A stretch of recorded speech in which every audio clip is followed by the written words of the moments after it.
దేవుడు లేచునుగాక, ఆయన శత్రువులు పారిపోవుదురుగాక, ఆయనను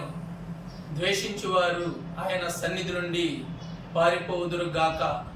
అని కీర్తనలో 60వ అధ్యాయం 1వ వచనము నెరవేరినట్లు మన క్రైస్తవులందరం దేవుని పాలనకు సైతాను శక్తులకు మధ్య జరుగుతున్న ఈ యుద్ధంలో జగన్మోహన్ రెడ్డి గారి పక్షాన మనందరం నిలబడి రేపు జరగబోయే పార్లమెంట్ మరియు అసెంబ్లీ ఎన్నికలలో మనకున్న 2 వార్డులను మీ ప్రాంతంలోని అసెంబ్లీ అభ్యర్థికి అదేవిధంగా పార్లమెంట్ అభ్యర్థికి ఓటు వేసి గెలిపించాలని మనసారా ప్రార్థిస్తున్నాను. ప్రతి ఒక్కరూ కూడా తమ ఓటు హక్కును తప్పనిసరిగా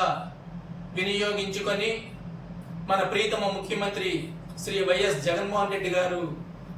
మరలా 2వసారి ముఖ్యమంత్రి అయ్యే విధంగా ప్రతి క్రైస్తవుడు పోరాడాలని చెప్పి మీ అందరికీ విజ్ఞప్తి చేస్తున్నాను.